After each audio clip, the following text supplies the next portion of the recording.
Students, आज का topic है birth control. Class 12th biology का चैप्टर है रिप्रोडक्शन और इस रिप्रोडक्शन में एक टॉपिक है बर्थ कंट्रोल। तो इस बर्थ कंट्रोल के इस टॉपिक को आज के इस लेक्चर में हम डिस्कस करते हैं। नाउ ये बर्थ कंट्रोल क्या है कि इस बर्थ कंट्रोल से हम प्रेगनेंसी को कैसे रोक सकते हैं। देखिए कि बर्थ कंट्रोल क्या है कि इसमें क्या करते हैं, हम डिफरेंट जो है मेथड्स को यूज करते हैं। क्या करते हैं बर्थ कंट्रोल में, हम डिफरेंट मेथड्स, डिवाइसेस और इसमें क्या है कि कुछ इसमें जो टेक्निक्स है इनको हम यूज करके हम प्रिवेंट करते हैं कि इसको प्रेगनेंसी को या प्रेगनेंसी को हम कंट्रोल कर सकते हैं। देखिए कि जो बर्थ कंट्रोल क्या है, देखो birth control is the use of any method, device और टेक्निक्स टू प्रिवेंट प्रेगनेंसी। तो इसको हम क्या कहते हैं, बर्थ कंट्रोल। तो बर्थ कंट्रोल में हम डिफरेंट टाइप्स ऑफ के जो डिवाइसेस है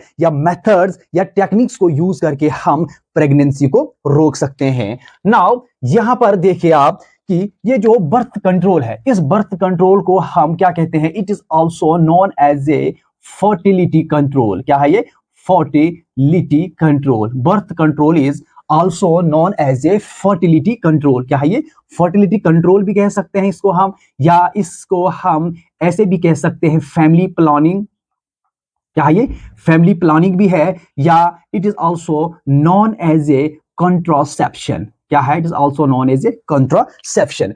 जो बर्थ कंट्रोल है it is also known as a fertility control, family planning and contraception. देखिए कि इसमें हम डिफरेंट टर्म्स और डिफरेंट कंडीशंस को हम यूज करते हैं। तो इस डिफरेंट टर्म्स और कंडीशंस के बेस पर हम प्रेगनेंसी को कंट्रोल कर सकते हैं और प्रेगनेंसी को कुछ टाइम के लिए हम जो है इसको रोक सकते हैं। जिसमें क्या है कि इसमें जो है डिफरेंट कंडीशंस है, जैसे कि जो वुमेन है, वुमेन क्या है कि ये मेंटली जो है प्रिपेयर नहीं रहेगी किसके लिए, प्रेगनेंसी के लिए। फर्स्ट कंडीशन ऐसे भी हो सकती है कि जैसे कि जो वुमेन है वो जो है मेंटली रेडी नहीं रहती है टू कैरी द चाइल्ड। तो फर्स्ट ऐसे जो कंडीशन है। सेकंड कंडीशन क्या हो सकती है, the second condition is appropriate appropriate time space. क्या है, एप्रोप्रिएट एक टाइम स्पेस रखते हैं बिटवीन द चिल्ड्रंस। देखिए कि बच्चों के बीच में क्या करना है कि एक एप्रोप्रिएट टाइम स्पेस रखना है। जैसे कि ये जो फर्स्ट बेबी है और इस फर्स्ट बेबी और सेकंड बेबी के बीच में क्या करना है, कुछ गैप रखना है। क्या रखना है, टाइम गैप रखना है। तो उस टाइम पर, उस कंडीशंस पर जो है प्रेगनेंसी को रोक सकते हैं डिफरेंट मेथड्स और डिफरेंट डिवाइसेस से। और इसमें नेक्स्ट कंडीशन ऐसे भी हो सकती है कि जो वुमेन में क्या है, कुछ हेल्थ जो है इश्यू आना। जैसे कि इसमें क्या है कि इसकी वुमेन की एक ऐसी हेल्थ होगी जिसकी वजह से जो है वो प्रेगनेंसी जो है प्रेग्नेंट होना नहीं चाहती है एट दैट कंडीशंस में। तो इस हेल्थ के इश्यूज में कोई सेक्सुअल ट्रांसमिटेड डिजीजेस आ जाना, वुमेन्स में जो इन्फेक्शंस है, किसमें, जैसे कि वायरल इन्फेक्शन है, जैसे कि एचआईवी है। एचआईवी जो है एक बहुत बड़ी जो है डिजीज है, ये क्या है, एक वायरल डिजीज है। तो अगर ये वुमेन जो है, वुमेन के अंदर अगर जो एचआईवी है अगर ये पॉजिटिव होगी तो इस कंडीशंस पर प्रेगनेंसी को कंट्रोल किया जाता है, इस कंडीशंस पर प्रेगनेंसी को रोक लिया जाता है। क्यों रोक लिया जाता है, क्यों इसे कंट्रोल किया जाता है, इसकी वजह से क्या है कि अगर ये जो एचआईवी पॉजिटिव वुमेन अगर प्रेग्नेंट होगी, क्या होगी, प्रेग्नेंट होगी, तो प्रेगनेंसी के टाइम ये जो एचआईवी जो डिजीज है ये ट्रांसमिट हो सकती है किसमें, चाइल्ड में। ये चाइल्ड में क्या है, ट्रांसमिट हो सकती है थ्रू द प्लेसेंटा। तो इस तरह से इन डिफरेंट कंडीशंस और इन टर्म्स में हम बर्थ को कंट्रोल कर सकते हैं। अब हम डिफरेंट जो है मेथड्स पढ़ेंगे, तो उन मेथड से हम किस तरह से बर्थ को कंट्रोल कर सकते हैं। नाउ इस बर्थ को अगर हमने कंट्रोल करना है तो हम इसको परमानेंटली और टेम्पररी जो है हम बर्थ को कंट्रोल कर सकते हैं। अब हम इसमें कुछ डिफरेंट मेथड्स जो है हम डिस्कस करेंगे जिसकी वजह से हम बर्थ को कंट्रोल कर सकते हैं। इसमें क्या है कि जो फर्स्ट मेथड है, the first method is the natural method. क्या है, हम जो है नेचुरल मेथड से भी हम बर्थ को कंट्रोल कर सकते हैं। वो हम फर्दर डिस्कस करेंगे कि किस तरह से हम नेचुरली बर्थ को कंट्रोल कैसे करना होगा। Now the second is mechanical barriers. The second is mechanical barriers method. अब हम नेक्स्ट में हम मैकेनिकली जो है जो बैरियर्स हैं, इन बैरियर्स को यूज कर सकते हैं हम ड्यूरिंग द सेक्सुअल इंटरकोर्स। देखिए कि बैरियर्स जो हम यूज करते हैं, तो इस बैरियर्स के यूज करने से क्या है कि जो स्पर्म और जो ओवम है, ये आपस में जो है फर्टिलाइज नहीं हो सकते हैं, इनकी फ्यूजन्स नहीं हो सकते हैं, क्योंकि ये जो स्पर्म्स है ये ओवम तक नहीं पहुंच सकता है, जिसकी वजह से फर्टिलाइजेशन का प्रोसेस नहीं होगा। तो इस ड्यूरिंग सेक्सुअल इंटरकोर्स के टाइम जो बैरियर्स है हम यूज करते हैं, और इन बैरियर्स के यूज करने से क्या है कि फर्टिलाइजेशन का प्रोसेस कैरी नहीं होगा। ये हम फर्दर डिस्कस करेंगे। नाउ थर्ड मेथड क्या है? Chemical method. नेक्स्ट क्या है? Chemical method. तो इस केमिकल मेथड के जरिए से भी हम बर्थ को कंट्रोल कर सकते हैं। कैसे? इस केमिकल्स में हम बहुत सारे ऐसे केमिकल यूज करते हैं जिसमें हम ड्यूरिंग सेक्सुअल इंटरकोर्स में हम फॉर्म्स, जेल्स या इसके अलावा कुछ ऐसे और बहुत सारे जो केमिकल्स हैं इनको हम यूज कर सकते हैं। यहां पर देखिए आप कि केमिकल मेथड से हम बर्थ को कैसे कंट्रोल करेंगे। इसमें क्या है कि हम केमिकल जो फॉर्म्स है, जेल जो आती है या क्रीम्स आती है, ये ड्यूरिंग सेक्सुअल इंटरकोर्स के टाइम पर जो है इनमें जो है हम यूज कर सकते हैं। तो इनके यूज करने से क्या है कि जो बर्थ है उसका कंट्रोल हो सकता है। नाउ द नेक्स्ट मेथड क्या है? जो नेक्स्ट मेथड है वो है oral contraceptive. Oral contraceptive pills. तो इस मेथड से भी हम बर्थ को कंट्रोल कर सकते हैं, या इसको हम क्या कहते हैं? Birth pills. और बर्थ पिल्स में क्या है? इसमें हम ड्रग्स या जो मेडिसिन है उनको हम यूज करेंगे, और इनके ड्रग्स या मेडिसिन को यूज करने से क्या है कि हम बर्थ को या प्रेगनेंसी को रोक सकते हैं। Now, the next method which are used to control the birth is IUCD। इसको हम क्या कहते हैं? Intra यूटेरिन contraceptive devices. क्या है ये? Intra यूटेरिन contraceptive device. तो इस के इनमें से क्या है कि कुछ ऐसे डिवाइसेस है, तो उन डिवाइसेस की वजह से हम क्या करते हैं? बर्थ को कंट्रोल कर सकते हैं। ये हम जो है फर्दर डिस्कस करेंगे। और नेक्स्ट जो मेथड हम जो यूज करेंगे बर्थ को कंट्रोल करने के लिए है वो है MTP। This is the medical termination of pregnancy. जो MTP है, मेडिकल टर्मिनेशन प्रेगनेंसी की मेथड से भी हम जो है बर्थ को कंट्रोल कर सकते हैं, या इसको हम कहते हैं एबॉर्शन। तो इस एबॉर्शन के जरिए से या मेडिकल टर्मिनेशन ऑफ प्रेगनेंसी के मेथड से हम प्रेगनेंसी को रोक सकते हैं। और लास्ट जो मेथड जो यूज करेंगे हम बर्थ को कंट्रोल करने के लिए वो है सर्जिकल मेथड। क्या है? Surgical method. तो इस सर्जिकल मेथड्स के जरिए से भी हम बर्थ को कंट्रोल कर सकते हैं, और टेक्निकली या सर्जिकली हम क्या कर सकते हैं कि इसमें डिफरेंट जो हम प्रोसेस या जो सर्जिकल मेथड यूज करते हैं, जैसे कि ट्यूबेक्टोमी है एंड वेजेक्टोमी। और ये ट्यूबिक्टोमी और वेजेक्टोमी जो है एक ऐसे जो है सर्जिकल जो मेथड है जिसकी वजह से हम बर्थ को कंट्रोल कर सकते हैं। अब हम इन मेथड्स को स्टेप बाय स्टेप डिस्कस करेंगे। फर्स्ट हम नेचुरल मेथड को डिस्कस करेंगे। नाउ अब हम फर्स्ट डिस्कस करेंगे natural method of birth control. अब हम नेचुरल मेथड से किस तरह से हम बर्थ को कंट्रोल कर सकते हैं। इसमें जो है फर्स्ट ऑफ ऑल आपने इस मेंस्ट्रुअल साइकिल को आपने कंसंट्रेट करना है। सबसे पहले इस मेंस्ट्रुअल साइकिल के बारे में आपने क्या है नॉलेज को गेन करना है। देखिए कि ये जो है मेंस्ट्रुअल साइकिल है, इस मेंस्ट्रुअल साइकिल के बारे में हमने ऑलरेडी डिस्कस किया है और इस पर एक वीडियो जो है हमने बनाई है। और अगर आप मेंस्ट्रुअल साइकिल के बारे में फिर से पढ़ना चाहते हैं तो आप जो है प्लेलिस्ट खोलकर वहां पर मेंस्ट्रुअल साइकिल के टॉपिक को दोबारा से वॉच कर सकते हैं। नाउ देखिए ये मेंस्ट्रुअल साइकिल है। अगर हम जो है नॉर्मल वुमेन्स के अंदर अगर हम देखते हैं तो नॉर्मली कितना पीरियड रहता है इनमें? 28 डेज का। क्या है? 28 डेज का नॉर्मल टाइम पीरियड रहता है किसका? मेंस्ट्रुअल साइकिल का। अगर याद रखिए आप, अगर 28 डेज जो है रहेगा मेंस्ट्रुअल साइकिल का टाइम पीरियड, इट मींस इसका जो हाफ जो रहेगा वो है 14th डे। जो 14th डे है इस पर क्या होगा? ओव्यूलेशन का प्रोसेस होगा। और ओव्यूलेशन एक ऐसा प्रोसेस है जिसमें से क्या है कि जो मैच्योर जो एग है वो रिलीज होता है, और ये जो मैच्योर एग है ये रेडी रहता है किसके लिए? फर्टिलाइजेशन के प्रोसेस के लिए। देखिए इस मेंस्ट्रुअल साइकिल के डिफरेंट स्टेजेस है। क्या है? इसके डिफरेंट फेजेस है, जिसमें क्या है याद रखिए आप, जब फर्स्ट डे ऑफ ब्लीडिंग, जब ब्लीडिंग होगी, जिस डे पर ब्लीडिंग होगी, याद रखिए आपकी जिस डे पर ब्लीडिंग होगी और उस डे को हम कंसीडर करेंगे first day of menstrual cycle. Now देखिए कि ये जो फर्स्ट, सेकंड, थर्ड, फोर्थ और जो फिफ्थ डे है किसके, इस मेंस्ट्रुअल साइकिल के, ये एक स्टेज है first to fifth day, 5 to, ये जो फर्स्ट टू 5 जो डेज है किसके, मेंस्ट्रुअल साइकिल के। तो इस ये फेज है, ये एक स्टेज है, इसको हम क्या कहते हैं, मेंस्ट्रुअल और ब्लीडिंग फेज। नाउ अब जो 6, 7, 8, 9, 10 और जो 11 डेज है किसके, मेंस्ट्रुअल साइकिल के, 28 डेज का जो मेंस्ट्रुअल साइकिल है, इसमें जो 6, 7, 8, 9, 10, 11 जो डेज है, ये एक स्टेज रहती है किसकी, मेंस्ट्रुअल साइकिल की, जिसमें हम क्या कहते हैं, फॉलिकुलर फेज। और इस फॉलिकुलर फेज में क्या है, जितने भी जो फॉलिकल्स है वो मैच्योर होते हैं किसमें, इन डिफरेंट स्टेजेस में। और यहां पर फॉलिकल्स की डेवलपमेंट होती है, फॉलिकल्स की मैच्योरेशन और फॉलिकल्स की यहां पर फॉर्मेशन होती है इस फेज में। नाउ नेक्स्ट क्या है, 12, 13, 14, 15 एंड जो 16 है, इस फेज को हम क्या कहते हैं, ओव्यूलेटरी फेज। क्या है ये, ओव्यूलेटरी फेज है। और इस ओव्यूलेटरी फेज में क्या है कि जो ग्रेफियन फॉलिकल्स है, जो मैच्योर ग्रेफियन फॉलिकल्स है, वो रैप्चर होता है और उस ग्रेफियन फॉलिकल्स पर ल्यूटिनाइजिंग हार्मोन्स के एक्शन से ग्रेफियन फॉलिकल रैप्चर हो जाता है। और रैप्चर होने के बाद मैच्योर जो ओवम है वो रिलीज होता है। वही जो मैच्योर ओवम है वो रेडी रहता है कि इसके लिए, फर्टिलाइजेशन के प्रोसेस के लिए। नाउ नेक्स्ट अपडेट देखिए, 17 टू 28 जो डेज है, ये भी एक फेज रहता है, ये भी एक स्टेज रहता है कि इसका मेंस्ट्रुअल साइकिल का।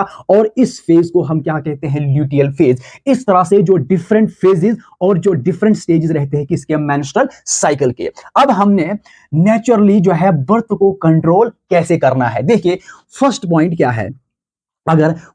क्या है, ड्यूरिंग द सेक्सुअल इंटरकोरस के टाइम क्या करते हैं कि जो मेल है वो इंसर्ट करता है पेनिस को इनसाइड द वेजाइना। और ये जो वेजाइना है ये फीमेल का पार्ट है, और जो पेनिस है ये जो है मेल का जो है पार्ट है। अब जो है सेक्सुअल इंटरकोर्स के टाइम जो पेनिस है इसको क्या करना है, इंसर्ट करना है किस पर, वेजाइना में, at the time of sexual intercourse. और सेक्सुअल इंटरकोर्स के टाइम क्या है कि पेनिस से क्या होता है, स्पर्म जो है एजुकुलेट होगा। क्या होगा, स्पर्म एजुकुलेट होगा, या इसको हम क्या कहते हैं, जो स्पर्म है वो डिस्चार्ज होगा। तो इस एजुकुलेशन से या डिस्चार्ज से जो स्पर्म जो है अब वेजाइना के अंदर एंटर होगा। जबकि सेक्सुअल इंटरकोर्स के टाइम क्या करना है कि एजुकुलेट या स्पर्म डिस्चार्ज होने से पहले क्या करना है, स्पर्म एजुकुलेशन या डिस्चार्ज होने से पहले आपने क्या करना है, इस पेनिस को विड्रॉ करना है। क्या करना है, विड्रॉ करना है या रिमूव करना किससे, वेजाइना से, ताकि जो पेनिस से जो स्पर्म या ये जो सीमेंस है वो डिस्चार्ज ना हो जाए वेजाइना से। ये फर्स्ट मेथड है किसके लिए, बर्थ कंट्रोल करने के लिए। नाउ सेकंड मेथड में बता दूंगा आपको, जो कंडीशंस पर आपने किस तरह से बर्थ को कंट्रोल करना है। देखिए कि जहां पर फर्स्ट डे पर जब ब्लीडिंग होगी उसको हम कंसीडर करते हैं first day of menstrual cycle. तो इसमें से क्या है कि जबकि इस पूरे मेंस्ट्रुअल साइकिल में जो 14th डे है, याद रखिए आप, जो 14th डे है, तो इस डे के टाइम पर क्या होता है, एक प्रोसेस कैरी होता है जिसको हम क्या कहते हैं, ओव्यूलेशन प्रोसेस। क्या है ये ओव्यूलेशन का प्रोसेस जो है कैरी होता है किस पर, on the 14th day of menstrual cycle. तो इस ओव्यूलेशन के प्रोसेस से क्या है कि जो ग्रेफियन फॉलिकल है, ये मैच्योर जो ग्रेफियन फॉलिकल है ये रैप्चर होता है by the hormonal actions like luteinizing hormone. इसकी वजह से जो मैच्योर ग्रेफियन फॉलिकल जो है ये रैप्चर होगा। तो इसके रैप्चर होने से क्या है कि जो मैच्योर जो ओवम है ये रिलीज होगा। क्या होगा, जो मैच्योर जो ओवम है ये रिलीज होगा। तो अब ये जो मैच्योर ओवम रिलीज होने के बाद क्या है कि ये जो है कहां पर वेट करेगा, फैलोपियन ट्यूब है। कहां वेट करेगा, फैलोपियन ट्यूब में। और फैलोपियन ट्यूब का जो पार्ट है एम्पुला, और यहां पर अब ये वेट करेगा किसको, स्पर्म को। क्या करेगा, वेट करेगा स्पर्म को।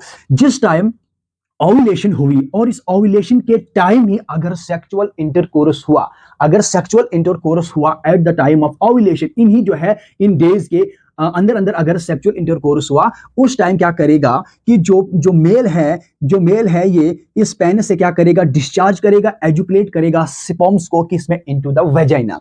और फिर इस वेजाइना से सर्विक्स के जरिए से जो ये जो स्पर्म्स है ये मूव करेगा टुवर्ड द यूटेरस, और फिर यूटेरस से ये फाइनली जो स्पर्म है ये फिर फाइनली जो है मूव करेगा टुवर्ड द फैलोपियन ट्यूब है। अब इस फैलोपियन ट्यूब में जो है ये मैच्योर ओवम भी प्रेजेंट है। अब यहां पर स्पर्म्स भी जो है टाइम पर यहां तक पहुंच जाता है। अब यहां पर क्या होगा, स्पर्म्स यहां पर क्या होगा, इस स्पर्म जो है इस तरह से इस ओवम के जो है पास में आ जाएंगे, और जो है ओनली जो है सिंगल जो स्पर्म है वही रिक्वायर रहता है कि इसके लिए ओवम को फर्टिलाइज करने के लिए। अब यहां पर क्या करेगा, ये जो स्पर्म्स है ये इंटर हो जाएगा कि इसमें एग में, और इसकी वजह से क्या होगा, एग और स्पर्म की आपस में फ्यूजन होगी और फर्टिलाइजेशन होगा। फर्टिलाइजेशन होने के बाद क्या होगा, जाइगोट की फॉर्मेशन होगी। इससे क्या है कि जो प्रेगनेंसी है वो पॉजिटिव रहेगी, प्रेगनेंसी यहां पर क्या होगी, पॉजिटिव रहेगी। अब हमने क्या करना है, इस प्रोसेस को हमने रोकना है। अब नेचुरली जो है नेचुरल मेथड से अब हमने इस प्रेगनेंसी को कंट्रोल करना है। तो कैसे करना है, यहां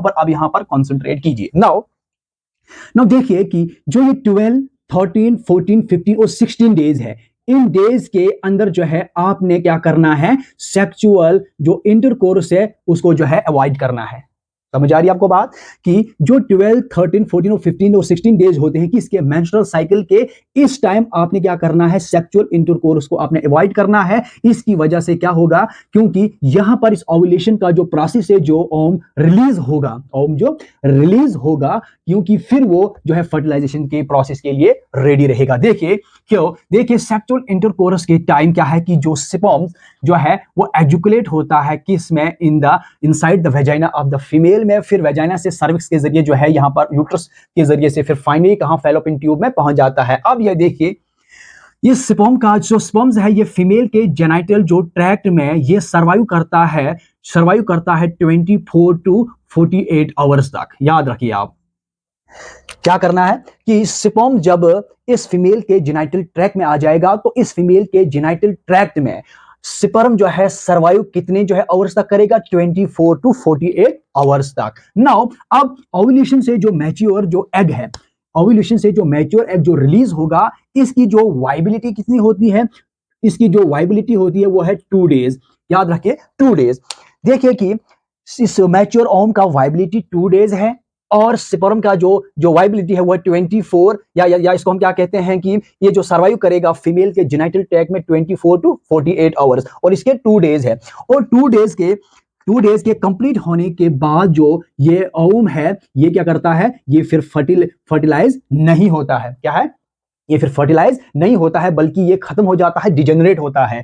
और देखिए कि ये जो स्पर्म्स है 24 टू 28 आवर्स में फिर ये स्पर्म के पास क्या है, कैपेबिलिटी रहती है कि वो फर्टिलाइज कर सकते हैं ओवम को। अब जो है ये जब इसका जो टाइम जो पूरा हो जाता है, तो फिर ये स्पर्म जो है इस ओवम को फर्टिलाइज नहीं कर सकता है, क्योंकि स्पर्म क्या है, ये मर जाते हैं, ये खत्म हो जाते हैं फीमेल के जेनाइटल ट्रैक्ट में। नाउ ये मैंने इसलिए आपको बता रहा हूं कि यहां पर देखिए कि इस पीरियड्स में आपने क्या करना है, सेक्सुअल इंटरकोर्स को कंट्रोल करना है।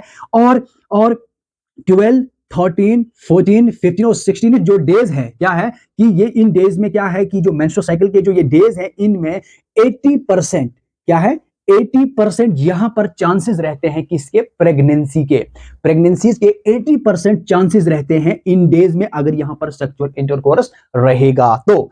और इसके बाद क्या है, ये 9th, 10th और जो 11th डे है, इनमें क्या है 20 टू 50% चांसेस रहते हैं किसके, फर्टिलाइजेशन के।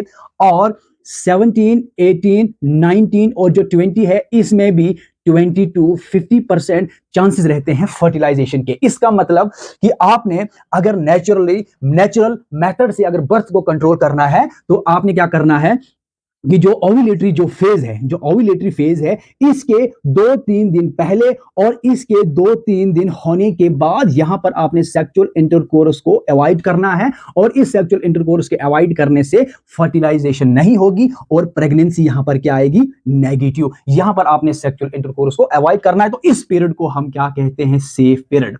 क्या है ये सेफ पीरियड है, या इसको हम क्या कहते हैं, सेफ टाइम। तो इस सेफ टाइम में हम प्रेगनेंसी को रोक सकते हैं। बाकी के जो रिमेनिंग जो डेज रहते हैं मेंस्ट्रुअल साइकिल के, तो यहां पर क्या है कि यहां पर 5% के इतने इस तरह के चांसेस रहते हैं कि इसमें फर्टिलाइजेशन के या प्रेगनेंसी के। तो याद रखिए आपकी नेचुरल मेथड से हम इस तरह से बर्थ को हम कंट्रोल कर सकते हैं। नाउ अब हम नेक्स्ट डिस्कस करते हैं मैकेनिकल बैरियर्स मेथड। अब हम मैकेनिकल बैरियर्स के जरिए से, बैरियर को यूज करने से हम बर्थ को कंट्रोल कर सकते हैं। देखिए कि इसमें क्या करते हैं हम, देखिए बैरियर्स मीन, बैरियर जब हम यूज करते हैं, देखिए जो स्पर्म है, क्या है, जो स्पर्म है ये ओवम के साथ क्या होगा, फर्टिलाइज होगा, फ्यूज्ड होगा, तो इनके फ्यूजन से जाइगोट की फॉर्मेशन होगी और यहां पर जो प्रेगनेंसी है वो पॉजिटिव रहेगी। नाउ अब हमने क्या करना है, इस स्पर्म और ओवम के बीच में हमने क्या करना है, बैरियर्स को यूज करना है। क्या करना है, स्पर्म्स और ओवम के बीच में हमने बैरियर्स को यूज करना है। तो इन बैरियर्स के जरिए से ये स्पर्म और जो ओवम है ये आपस में फ्यूज नहीं होंगे। जब ये फ्यूज नहीं होंगे तो प्रेगनेंसी जो है नेगेटिव रहेगी, इससे क्या होगा, बर्थ कंट्रोल होगा। नाउ अब ये बैरियर्स क्या है, इसमें जो हम मैकेनिकल जो बैरियर्स यूज करते हैं वो किसकी फॉर्म में है, कंडोम्स की फॉर्म में। क्या है वो, कंडोम्स की फॉर्म में रहता है। और इस कंडोम में हम मेल कंडोम और फीमेल कंडोम दोनों यूज करते हैं during the time of sexual intercourse. तो सेक्स के टाइम जब मेल और फीमेल पार्टनर जब सेक्स के टाइम पर जब बैरियर्स को यूज करते हैं तो वो बैरियर्स किसकी फॉर्म में, कंडोम्स की फॉर्म में। और कंडोम्स में यूज क्या करते हैं, मेल कंडोम भी और फीमेल कंडोम भी यूज करते हैं। इसकी वजह से क्या है कि जो सेक्सुअल इंटरकोर्स के टाइम जो मेल कंडोम है जब ये यूज करते हैं किस पर, पेनिस पर। कहां पर, पेनिस पर जब यूज करते हैं, इससे क्या है कि जो मेल है ये डिस्चार्ज करेगा स्पर्म्स को किस में, इस कंडोम में। और इस कंडोम में जब वो स्पर्म जो है कलेक्ट होगा, अब ये स्पर्म जो है वेजाइना में नहीं आएगा, जिसकी वजह से ये स्पर्म जो है ओवम को फर्टिलाइज नहीं कर पाएगा और फीमेल के जेनिटल ट्रैक्ट में स्पर्म्स प्रेजेंट या अवेलेबल नहीं हो सकता है। नाउ तो फीमेल कंडोम भी यूज करते हैं at the time of sexual intercourse. इसके अलावा और सारे जो बैरियर्स हम यूज करते हैं किसके टाइम, सेक्सुअल इंटरकोर्स के टाइम, जिसमें क्या है, सर्वाइकल कैप भी है। क्या है, सर्वाइकल जो कैप्स है उनको भी हम यूज करते हैं, या डायाफ्राम। ठीक है, डायफ्राम भी बैरियर है और जो सर्वाइकल जो कैप्स है इनको भी हम यूज करते हैं at the time of sexual intercourse. क्योंकि जो फीमेल का जो वेजाइना के साथ में जो ये पार्ट है जिसको हम क्या कहते हैं, सर्वाइकल, सर्वाइक्स, क्या कहते हैं इसको हम, सर्विक्स। सर्विक्स क्या है कि ये एक ओपनिंग पार्ट है किसका, यूटेरस का। क्या है, ओपनिंग पार्ट है किसका, यूटेरस का, ये सर्विक्स। और वेजाइना से जो ये सर्विक्स है ये रिसीव करता है स्पर्म को और उन स्पर्म को क्या करता है, ट्रांसफर करता है टुवर्ड द यूटेरस में। बट फिर यूट्रस से वो स्पर्म यूट्रस से जो वो स्पर्म है वो फैलोपियन ट्यूब की तरफ मूव करते हैं। But at the time of sexual intercourse जो सर्वाइकल जो कैप है इस सर्विक्स के ऊपर जो है लगा दिया जाता है। ठीक है, इस सर्विक्स के ऊपर जो ये कैप है ये यूज किया जाता है किस सेक्स के टाइम, सर्विक्स कैप यूज किया जाता है किस पर, सर्विक्स पर। तो इस सर्विक्स कैप को यूज करने से क्या है कि अब ये जो स्पर्म है वो जो है फीमेल के जेनिटल ट्रैक्ट में नहीं आएगा और इसकी जो अवेलेबिलिटी नहीं रहेगी फीमेल के जेनिटल ट्रैक्ट है। तो इन बैरियर्स को यूज करने से क्या है, बर्थ को हम कंट्रोल कर सकते हैं, प्रेगनेंसी को हम रोक सकते हैं। और इसमें जो इजिली जो यूज होता है मार्केट में वो मेल कंडोम होता है। और साथ में क्या है कि जो सर्वाइकल कैप्स जो यूज करते हैं या डायफ्राम जो है, इसके लिए जो है बहुत सारा नॉलेज की जरूरत होती है, ये एक बहुत बड़ी टेक्निकल काम है। तो इसलिए इजी जब हम यूज करेंगे तो वो है मेल कंडोम। इनसे क्या है, ये जो है मैकेनिकल बैरियर है और इन मैकेनिकल बैरियर के जरिए से हम बर्थ को कंट्रोल कर सकते हैं, इस प्रेगनेंसी को रोक सकते हैं। नाउ नेक्स्ट अब हम डिस्कस करेंगे केमिकल मेथड्स। अब इस केमिकल मेथड्स के जरिए से हम किस तरह से बर्थ को कंट्रोल कर सकते हैं या प्रेगनेंसी को हम रोक सकते हैं। तो इस केमिकल मेथड्स में हम यूज करेंगे केमिकल सब्सटेंसेस। तो इस केमिकल सब्सटेंसेस के यूज करने से क्या है कि जो प्रेगनेंसी है उसको हम रोक सकते हैं। बिफोर सेक्सुअल इंटरकोर्स हम केमिकल सब्सटेंसेस को यूज करेंगे किसमें, फीमेल के जेनिटल ट्रैक्ट में। फीमेल के जेनिटल ट्रैक्ट में हम केमिकल सब्सटेंसेस यूज करेंगे बिफोर सेक्सुअल इंटरकोर्स। अब इस केमिकल सब्सटेंसेस को हम यूज क्यों करेंगे, और इन केमिकल सब्सटेंसेस के यूज करने से क्या होगा, स्पर्म्स की डिस्ट्रक्शन होगी, स्पर्म्स की क्या होगी, डिस्ट्रक्शन होगी, और स्पर्म जो है डिस्ट्रैक्ट होंगे, स्पर्म जो है खत्म हो जाएंगे। तो इन स्पर्म को डिस्ट्रैक्ट करने से, या जो डिस्ट्रक्शन ऑफ जो स्पर्म्स है, ये किससे होगा, केमिकल सब्सटेंसेस से जो हम यूज करेंगे फीमेल के जेनिटल ट्रैक्ट में। तो the destruction of sperms is called spermicidal action. क्या है ये, स्पर्मिसिडल एक्शन। इस डिस्ट्रक्शन ऑफ स्पर्म को हम क्या कह सकते हैं, स्पर्मिसिडल एक्शन। और इस स्पर्मिसिडल जो सब्सटेंसेस है, जो केमिकल जो सब्सटेंसेस जो हम यूज करेंगे किसको, स्पर्म को डिस्ट्रैक्ट करने में, वो कौन कौन से है, वो है फॉर्म टेबलेट्स। क्या है, फॉर्म टेबलेट्स यूज करेंगे। सेकंड क्या है, केमिकल जो जेल यूज करेंगे। और केमिकल जेल होने के बाद कुछ जो इसमें जो केमिकल जो है क्रीम्स और पेस्ट को यूज करते हैं बिफोर द सेक्सुअल इंटरकोर्स, किसमें, फीमेल जेनिटल ट्रैक्ट में यूज करेंगे। फॉर्म टेबलेट्स, जेल, क्रीम्स और पेस्ट, ये क्या है, केमिकल सब्सटेंसेस है। तो इन केमिकल सब्सटेंसेस की वजह से क्या होगा, स्पर्म की डिस्ट्रक्शन होगी, जिसको हम क्या कहते हैं, स्पर्मिसिडल एक्शन। तो याद रखिए, तो इस केमिकल मेथड से भी हम प्रेगनेंसी को रोक सकते हैं, प्रेगनेंसी को कंट्रोल कर सकते हैं।